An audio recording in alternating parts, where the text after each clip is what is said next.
noches y gracias por invitarme a este programa. Arquitecto, te recibiste en nuestra universidad. Así es, gracias a Dios, en esta bendita tierra donde nací, me crié y sigo trabajando aquí en la Universidad Nacional de La Rioja. Qué bueno. Así que muy contento. ¿Tenés mucho laburo? Sí, mucho Perfecto. trabajo, muchas gestiones por hacer y bueno, trabajando para la ciudad. Bueno, ¿qué opinión te merece, no? La suspensión de miles, y espero que no sean millones, de beneficios a personas con discapacidad? Y bueno, todavía sigo analizando en mi cabeza y sigo sin caer y no entiendo qué se les cruzó por la cabeza al grupo del gobierno nacional en haber tomado esta decisión política, porque para mí es una decisión política, no es una decisión humana, porque si hubiese sido una decisión humana no hubiesen tomado esta decisión de cortarle y sin aviso previo a los miles y miles de personas con discapacidad este único poco ingreso que tienen, la mayoría a veces para comprar solamente medicamentos, porque el poco ingreso que tienen en esta pensión solamente a algunos les alcanzan para comprar los medicamentos y tener una vicepresidenta que lo vive de cerca, lo vive en carne propia. Un ministro de Trabajo como Guillermo Dietrich, por ejemplo. Exactamente, y mucha gente más que yo también Sí. conozco en Nación, sobre todo en la CONADIS, que es el ente, digamos, fundamental que hace palanqueo en esta temática, que no hayan estado presentes y no hayan hecho un informe o haberlo puesto en exposición ante toda la gente, digamos, Sí. para debatirlo, como ellos hacían cuando debatían temas políticos, directamente hicieron un corte. Bueno, muy triste por eso y muy triste por muchas falencias que se ven hoy en día en el tema de la discapacidad, que han ido cambiando con este gobierno nacional, que bueno, yo vengo trabajando hace muchísimos años con el tema de la discapacidad y yo veo que en este nuevo periodo, en vez de seguir mejorar el tema de la inclusión para las personas con discapacidad, vamos retrocediendo un poco. En tu caso, Emiliano, vos te podés valer por sí solo y podés trabajar. De hecho, vimos en distintas manifestaciones de proyectos, activamente hablando en la política también, trabajando muchísimo y bueno, y ahora sos un gran profesional. Pero la gente que por ahí tiene una discapacidad y no puede en este caso trabajar, incluirse en este ámbito laboral, le es aún más difícil. ¿Qué visión tenés al respecto, teniendo en cuenta lo que recién hacías mención y valiendo también esto, ¿no? De que hay mucha gente que lamentablemente no se puede incluir porque la verdad no pueden trabajar por la discapacidad que tienen? Exactamente, muchos motivos son, porque la discapacidad es un tema muy complejo, Sí. que a muchos hablan de discapacidad sin saber el tema y generalizan, y la discapacidad son muchísimos tipos de anomalías que se presentan. Por ejemplo, no es lo mismo hablar de un chico con síndrome de Down a que un chico que está en silla de ruedas, a que un chico que tiene una parálisis cerebral, a que una persona como yo de talla baja, digamos, son distintos obstáculos que podemos tener para poder llegar a lograr lo que nosotros queremos conseguir. Entonces, cada caso es un tema en particular, que eso es lo que yo critico de este gobierno nacional, que teniendo todo, o sea, llamándose partido pro, como le llaman ellos, uno relaciona que son profesionales, digamos, porque pro viene de profesional. Entonces, en vez de trabajar más en un análisis profundo sobre la temática, investigar, ver cómo incluir en la sociedad de una manera correcta, incentivar a las mismas personas con discapacidad que ellos dicen que quieren que se incluyan laboralmente, han ido retrocediendo en eso. Entonces, eso es lo que me pone muy triste a mí. Yo, como una persona que lo vive en carne propia, me siento parte de esto y siento que tengo que luchar por estos derechos. Yo, gracias a Dios, tengo trabajo, agradezco, me pude recibir, como hemos comentado recién, pero bueno, hay muchas personas que no están en esta misma situación y yo lo he vivido a eso, he sufrido muchas cosas antes de llegar a esto, sobre todo el tema económico, que es lo que más nos cuesta a nosotros para poder lograr un objetivo.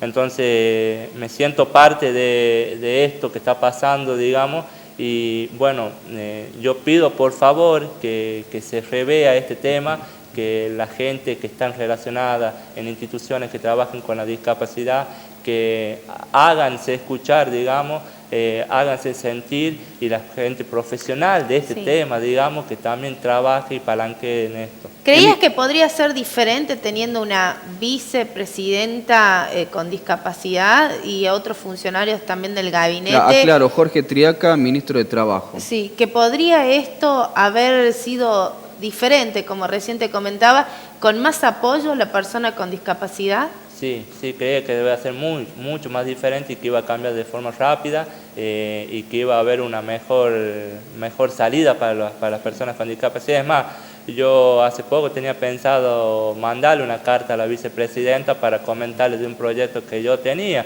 pero bueno, con estas decisiones que han tomado, Te desilusionás. muchas ganas no te dan y me desilusiona, digamos, de una persona que está dentro de la discapacidad, del ámbito de la discapacidad, no trabaje y haya sido oído sordo de esta temática, me duele muchísimo. Emiliano, ¿en algún momento percibiste algún beneficio del gobierno nacional o provincial por la discapacidad o no? No, mi papá cuando era jubilado, que falleció hace 2 meses aproximadamente, él recibía el beneficio de tener un hijo con incapacidad, que eso les corresponde, digamos, a todos los jubilados, Sí. digamos, sea o no sea menor o sea mayor la persona con discapacidad, digamos, eso les pertenece por ley, digamos. Pero eso yo en ningún momento se lo he solicitado a él porque Bien. gracias a Dios yo siempre tuve trabajo. Sí. Al ser muy bajas las jubilaciones que tenía mi papá, digamos, yo nunca se lo he pedido ni nunca la he reclamado, digamos. Claro, pero la percibía solamente que La percibí hasta se la- que él falleció, digamos, Claro. pero yo propiamente nunca tuve, solamente las becas que tuve del gobierno nacional fueron becas de estudio, Claro, de estudio. o becas por excelencia académica. ¿Pero nunca la solicitaste, nunca pensaste en buscarla? No, porque como te dije recién, gracias a Dios siempre tuve trabajo, desde que me propuse trabajar, incluirme en la sociedad. Vos entendés que hay mucha gente que como vos tuviste, gracias a Dios, la Sí. oportunidad. Vos tuviste, gracias a Dios, la oportunidad de perfeccionarte, de profesionalizarte, de acceder a la universidad y de ser hoy un profesional.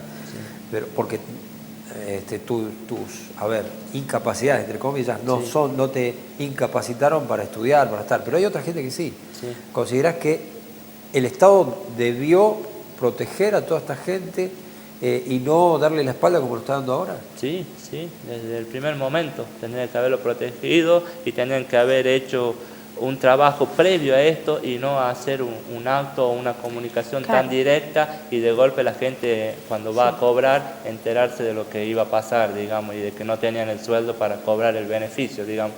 Por eso me parece muy feo lo sucedido, digamos, y bueno, yo pienso en la gente que necesita de tratamiento médico, que por ejemplo estaba recién el funcionario que está a cargo de esa parte, digamos, que decía que si a ellos les corresponde, ellos después iban a cobrar con el retroactivo, pero ¿qué hacen esos 2, 3 meses, 4 meses hasta que ellos puedan cobrar el retroactivo con todos los medicamentos que tienen que comprar? Y que Con son los tratamientos. carísimos los Claro, tratamientos. los vale destacar. tratamientos, los medicamentos, todo La movilidad también. La movilidad, el transporte, todo. Sí. Y otra de las cosas que estoy muy en desacuerdo y que hay que actualizarlo urgentemente es el tema del libro que ellos utilizan para evaluar a las personas y ver si entran dentro de una discapacidad. Claro, o los no. ítems que hay, Claro, sí. la Junta Evaluadora Médica cuando citan a la persona para evaluarla y ver si le corresponde el CUD, que es el Sí. Certificado Único de Discapacidad, que eso es lo que te habilita para todo este tipo de beneficios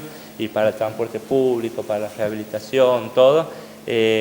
No incluyen muchas anomalías y muchas patologías que se denominan como discapacidad en todo el mundo y acá solamente en Argentina, digamos, y es un libro que está hace muchísimos años y que no lo actualizan, digamos.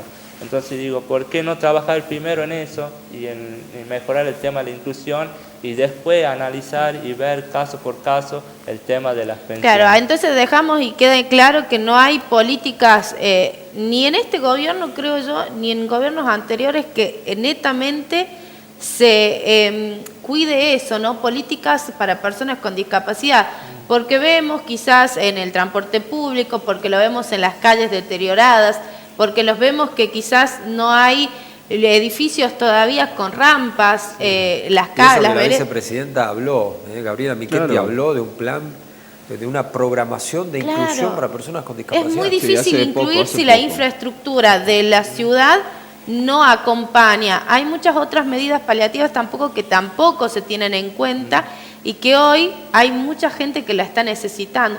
Como por ejemplo el tema de la tarifa energética. Hay mucha gente que vive específicamente con aparatología que consume muchísima energía y no le dan, digamos, el beneficio de la tarifa social porque el padre cobra más de 15.000 pesos. Ya quedó carente de eso. Tremendo. Y la verdad que las facturas son bastante abultadas. Hay muchas cosas para rever y lamentablemente, como bien lo decías, Emiliano, esto ha sido un gran retroceso. Exactamente. Bueno, otra de las cosas que también vi en este gobierno actual, la CONADI, que es lo que contaba, que es el Consejo Nacional de Discapacidad, ellos tenían muchísimos programas a través de la ley de cheque, que en el gobierno anterior estaban todos vigentes. Uno podía solicitar programas, podía hacer proyectos, yo como arquitecto podía presentar, trabajando ante alguna entidad gubernamental o no gubernamental, y hacer proyectos de accesibilidad. Y te bajaban fondos, que es a través de la ley de cheque, y uno sabe que a través de la ley de cheque se bajan muchísimos fondos y es un gran caudal de fondos que se maneja para infraestructura.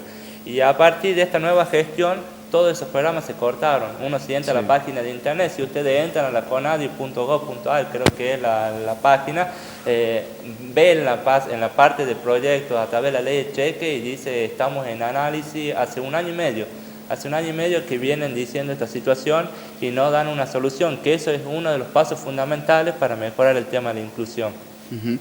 La última de mi parte, Emiliano, en la apertura de la entrevista mencioné que has formado parte, de hecho una pieza fundamental, en el proyecto referido a el Centro de Alto Rendimiento en Pampa de la Viuda. ¿En qué quedó? Y por el momento está parado por falta de fondos, porque en el gobierno nacional les interesó la obra, pero nos dijeron de que no es prioridad por el momento, digamos. Por lo tanto, no nos pueden bajar fondos por el momento, digamos. El edificio está totalmente paralizado.